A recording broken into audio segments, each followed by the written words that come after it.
Oi, meu nome é Carolina e eu vou apresentar sobre drogas K. Sou residente de emergência da Paulista. Bom, antes da gente entender o que são drogas K, a gente precisa fazer a diferenciação entre canabinoides sintéticos e drogas K. Os canabinoides sintéticos, eles foram criados na tentativa de isolar o delta-THC, que é o principal metabólito ativo da maconha, para você tentar excluir ou minimizar os efeitos psicotrópicos, tentando isolar a ação terapêutica, como para pacientes oncológicos e etc. Nesse contexto, os drug designers, que são pessoas que dedicam a vida a criar e modificar drogas, viram uma oportunidade para criar as drogas K, que surgem a partir da criação e modificação da estrutura molecular da maconha para você manter o efeito psicotrópico, mas se aproveitar da falta da legislação proibitiva e você manter o uso recreativo dessas drogas. E aí, então, os canabinoides sintéticos, eles seriam misturados ou então pulverizados junto com essas ervas, que seriam as drogas K. E aí esses produtos seriam chamados de drogas K2, Spice ou incensos herbais, que começaram inicialmente na Ásia, onde a legislação é um pouco mais flexibilizada em relação a isso. Na atualidade, a gente tem mais de 300 tipos dessas drogas K, com diversos nomes, né? Variando desde Spice a diversos tipos de K, K2, K7, K4, K9, e todas elas têm uma diferença. Para a gente entender o que chega para a gente no pronto-socorro, a gente tem que entender que K2 é a droga que é borrifada no papel e é muito comum em presídios. Então, tem muitos presidiários que sofrem overdose por conta do papel da folha A4 que chega borrifado com essa droga. Por isso que, inclusive, foi proibido folha de papel A4 nos presídios.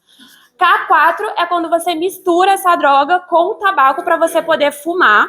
E K9 é quando você borrifa essa droga com outras drogas, como a própria cocaína e a própria maconha, tá? Então, vale ressaltar que drogas K não tem nada a ver com a definição de maconha, são coisas diferentes, ok?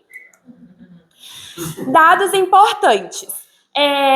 As drogas K atuam nos mesmos receptores da maconha, que são os receptores canabinoides, né, que é o CB1 e o CB2, só que a grande diferença é que as drogas K, elas são 100 vezes mais afins a esses receptores do que a própria maconha e são agonistas totais, enquanto a maconha é um agonista parcial. Então, isso vai gerar efeitos mais duradouros e muito mais intensos do que da maconha. Teve um aumento crescente da intoxicação com essas drogas, então quem tá aí rodando no Pedreira, com certeza já recebeu algum paciente intoxicado com droga K, tá? E esse ano, em 2023, a gente já teve o dobro de notificações quando comparado com 2022. E por que isso é um grande problema? Porque os usuários são principalmente crianças e jovens adultos, homens de baixa renda, justamente porque as drogas K têm um valor barato. Isso quer dizer que você pode comprar droga K a partir de R$5, o que você não consegue fazer com maconha. Então, para a pessoa que é usuária, você tem o melhor custo-benefício, porque é algo mais barato, que dura mais tempo, te dá uma vibe muito maior. E aqui são alguns exemplos de como que a gente encontra isso nas ruas, né? A gente vê que parece tipo um pacotinho de figurinha com vários desenhos super chamativos, né? Então, crianças são os principais alvos, porque é tudo colorido, chamativo, né? E são diferentes formas de apresentação. Aqui a gente tem a foto de um senhor em Nova York cambaleando depois do uso de K2. Aqui a gente tem 3 pessoas em via pública, completamente dissociadas, desmaiadas, que utilizaram essa droga em via pública. E aqui a gente tem uma criança que foi vítima do uso dessas drogas K aqui no Brasil. Tá joia? E o que a legislação diz sobre isso? Quase nada, né? A gente tem, na verdade, poucos canabinoides sintéticos que são de fato proibidos. Atualmente, na lista, a gente só tem essa substância JWH018. E, na verdade, então, acaba sendo uma brecha na legislação, tá? Mas a Agência Mundial Antidoping já conseguiu fazer uma lista muito maior do que tem na legislação brasileira, incluindo tanto as drogas sintéticas quanto todas essas drogas K nessa lista como algo proibitivo. Então, se você for um atleta e você utilizar, a lei não vai te penalizar, mas a Agência Mundial Antidoping vai te penalizar. E quais são os efeitos da droga? Vai depender principalmente da substância, da quantidade e da pessoa que está usando. Mas principalmente espectros. A gente pode ter desde uma ansiedade até uma sensação de tranquilidade, sonolência, lentificação do pensamento, da coordenação motora, empobrecimento da resposta, né, a estímulos ambientais, mas principalmente o que mais chega pra gente no pronto-socorro, alucinações, psicose, confusão mental, agressividade, delírio de perseguição e taquicardia.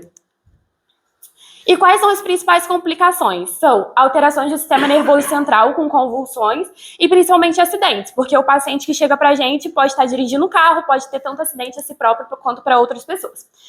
Parada cardiorrespiratória, infarto agudo do miocárdio, abstinência e cognição, principalmente, tá? Em usuários que já são crônicos na literatura, já tem um uso aí de mais ou menos 3 anos, você já consegue ter síndrome de abstinência e declínio cognitivo. Então, como que o paciente vai se apresentar pra gente? Não tem como saber, vai variar entre extremos e complicações. Qual vai ser a conduta? Um tratamento de suporte sintomático, contato com CA-TOX para entender a fundo, rastrear complicações pulmonares, renais e hepáticas, observação e acompanhamento psicológico e social. Resumindo, sabemos o que é, não muito, sabemos como tratar, também não. Espero ter ajudado. Obrigada.